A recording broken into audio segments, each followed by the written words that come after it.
Hello, this is going to be a quick analysis of the Overwatch League game Houston Outlaws versus San Francisco Shock. We're going to be looking at Houston playing defense here on the first point of Havana. So this is very interesting because this is the first look we've seen on this map from both the Outlaws and the Shock. So certainly there's a lot of room for strategic innovation here on this map. So what we're going to be seeing is the Shock running a standard 3-3 composition, which is their bread and butter. It's what's led to them having such a good record here in the Overwatch League, is their mastery of this very strong composition. And we see that Houston Outlaws are running a 3-2-1 composition where it's the same, except instead of the Diva, they're running Dante on the Sombra.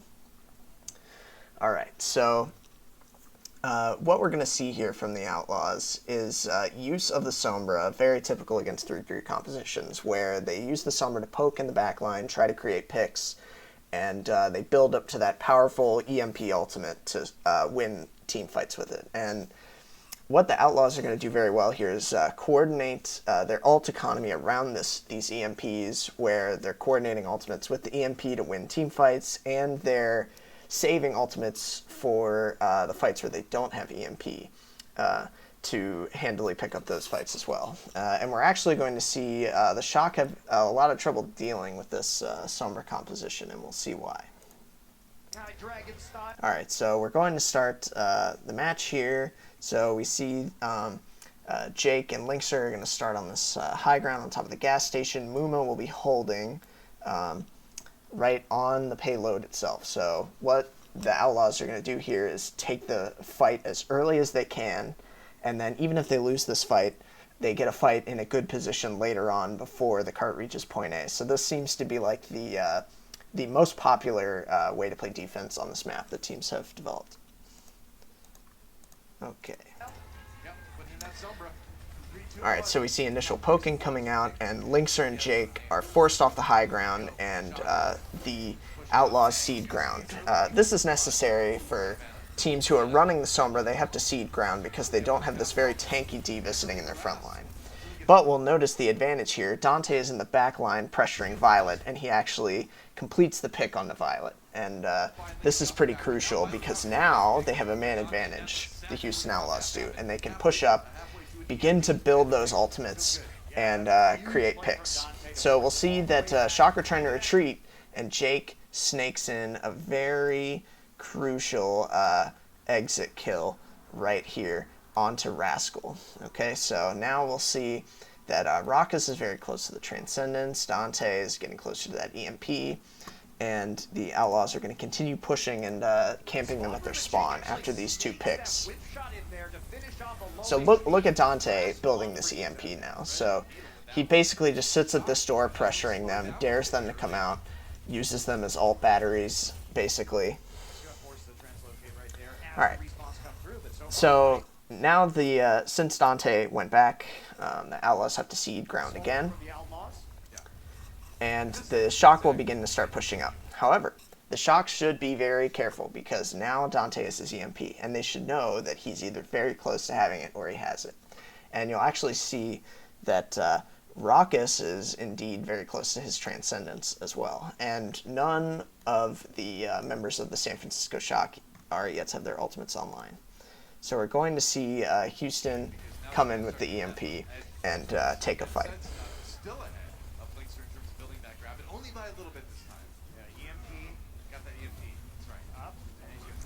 Okay, so Dante is able to come through and get a 5-man EMP. He hits all 3 supports, Rascal, Violet, and Moth. And you'll see that Super here, right after the EMP comes down, he gets shield bashed and focused by the members of the Outlaws. So now that they've taken out that beefy front line, they're able to just grind through and complete a few other picks. So they also managed to pick up Moth. Dante almost manages to get Violet, but the team comes in and finishes them off. Okay, so now notice where we're at here. We have 4 ultimates available for the Outlaws, and the Shock themselves are going to have 4 ultimates very soon. Okay, so we're about even in the ult economy, despite the fact that Dante used his EMP to just win a fight there. So this is very efficient ult management here from the Outlaws, only using that one ultimate that they needed to win that fight. So you'll see that Dante is going to return to the back lines and continue to poke and continue to try and build the next EMP. So, alright, so let's see what happens here. So Sinatra just walks up and uses his Graviton Surge, right? So this is something you can do when you're playing against this Sombra composition. They don't have a D.Va, so there's no threat of anyone eating your Graviton Surge. You just walk up and use it. Crucially, though, Linkser is not caught in this Graviton Surge. He counter-grabs, walks into the back line, and assassinates Violet, who has a Transcendence. So the fact that Linkser was able to walk back there and take him out was kind of a ridiculous play. It's amazing that he didn't get focused down. So if that doesn't happen, this fight is a lot more even than it ends up being. So a Shatter comes in and hits Linkser to punish him for assassinating Violet, but the counter Shatter comes in from Muma, which hits Sinatra and Super and Moth, right? So it's clear who wins out in this little Shatter war that just occurred. So from here, the Outlaws clean up. So they also used a rally during the course of that fight. And they used the Transcendence to survive through Sinatra's Graviton Surge. So let's see where the ult economy is at now. So Outlaws, the only thing they have left is their sound barrier. So Dante's 50% of the way to the next EMP. So he's not in a terrible spot, but it's going to be a while before they get that up. So Shocker coming in with a big advantage this fight because they have both support ultimates. So let's kind of see what they do with that. So they start to push up.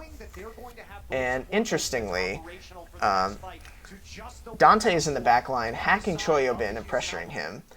And in addition to Dante being back there, so is Jake. So Jake is actually here, and he shield bashed Choyobin. And they have to put a lot of resources into healing him. And they want to punish this very aggressive flank from Dante and Jake. So Dante can get away with that, obviously, since he's the Sombra. But Jake, they're going to push up very aggressively into this green room and try and punish him. Okay, so now Jake has to back off. So you see here now that San Francisco has paid a price for pushing into this room. They're very low. But still, they don't even mind, because they have both of these support ultimates. So we see that they just continue to push very aggressively, and Violet's going to back them up with his Transcendence. So Super goes down, but Muma is pressured out, and then Jake is shield bashed, and Rascal is able to finish him off as well. So a couple kills, and the decision from Outlaws here at this point is to just die on the cart, and they don't use any more ultimates, which is a good decision, right? So now they're going to be coming into the next fight, the Outlaws, with a solid ultimate advantage. Alright, so now if you're the Shock, you know that you're playing against the Sombra composition. You know that this Sombra has an EMP now, so what they're going to try and do is bait this EMP out in a bad situation. So you'll see the teams often do this against the Sombra composition. So they'll push very aggressively into the team and try and create an opportunity when the enemy team wants to be setting up for the EMP. Okay? And the idea is that if you just sit back, and sit on the payload and just follow the payload, then you're setting yourselves up to get hit with a huge EMP because you're allowing the defending team to have a lot of time in setting up. So they're going to push quite aggressively up here and try and preempt and bait out this EMP. Rascal had been able to pick up those 2 eliminations onto the Shock front line. Or onto the Shock Outlaws front line, excuse me. I mean, if I'm a support, I'm just happy. I'm like, good. Main tank's out of the way. I don't need to worry about healing that guy anymore. I can just focus. So the consequence of this ends up being quite interesting. That's right. That's why I win all my team fights. So both Sinatra and Super are pushed up very far. So is Rascal. Choyobin is out of position, though. And Linkser's Graviton Surge comes through. right? So, and then almost immediately Sinatra counter grabs, right? So we have dueling grabs. Look at the positioning of Super here. So Super is trapped against this wall. Right here is where Sinatra is, on the inside of this room. So the supports cannot help Sinatra at all. When that sound barrier is gonna... Okay, and you'll see where the Outlaws are here, right? They're in a great position to just kill Sinatra because they have line of sight on Sinatra and the supports do not. So despite the fact that there's a sound barrier, Moth can't really do anything with it. He doesn't have line of sight. Yeah, all right. Sinatra down early. Not a great start for the Shock. Super got hacked as well. So they tried to play very aggressively into the CMP to prevent it from coming out, but the result of that was Linkser hit a very good Graviton Surge, and it was much better than Sinatra's Graviton Surge, and they were able to finish off Sinatra. And once the Zarya is dead, then you really are in a bad spot as the 3-3 composition. And Outlaws just push them back. And now the Shock all the way back to their spawn again, so it's looking at... All right, so notice how, Moth has not even had an opportunity to use the sound barrier. At least they've built another Transcendence up. They have a rally as well to engage. But you see the Outlaws, they still have their EMP, they still have their Shatter, they still have their own sound barrier. So pretty even ultimate situation coming in here, except for the fact that the Outlaws have a huge advantage because they have that EMP. Desperate though, it's only 30 seconds. Outlaws may be on the verge. I mean, that would be insane to force a game 5 here against the Okay, Shock. so we'll see that, now the Shock really have no choice. They have one more fight, so they have to move quickly. They rally to engage. Now look at the positioning of Moth and Violet right here. So we see that Dante has come around, and he has found a good spot to EMP. Moth and Violet are both in the street, trying to follow up with their team. However, they both have their support ultimates. So when this EMP comes through, that means that they both get caught, and they both cannot help their team when this EMP comes through. So better positioning would have been inside this building for Moth and Violet. So, or either one of them, frankly. So they could have saved their team with a single support ultimate. If one of them had been in this building, then they could zoom out after the EMP comes through and save their teammates. So simultaneously to this EMP coming through, we see Muma. He is shattering. So kudos to the Outlaws, props to the Outlaws for being very coordinated with their Shatter and their EMP, really just like hitting everyone with the EMP and then at that exact moment shattering, and then if there's no support ultimates coming in to save the whole front line that gets shattered, then it's just a wipe. They just clean up. And we see that's what happens, right? The front line, they all get shattered, and the supports can't do anything about it. They've been nailed with that EMP. So Shock have 2 support ultimates that they haven't been able to use, and now they're just in a desperate situation. So Sinatra has to switch off the Zarya onto the Tracer, and that's not what you want. Choyovin gets demeched before this fight even starts. Violet has to Transcendence in just to get everyone onto the point, and from this point,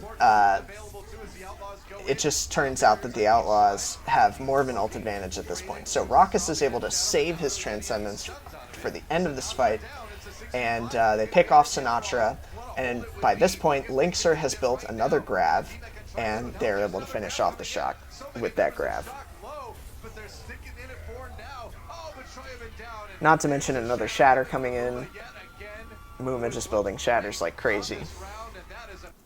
Okay, so bottom line here is that Shock seem a little inexperienced playing against the Sombra composition here on Havana. So this isn't surprising given that it's their first Overwatch League game on Havana, but general Sombra tactics still apply, where you should be hiding your supports when they have their support ultimates, when you know the EMP is coming in, so that the supports can zoom out with their support ultimates after the EMP comes through and save their team. But they didn't really follow this rule, this simple, basic rule, and sadly, it resulted in them getting wiped. So I hope you enjoyed this video. Thank you for listening.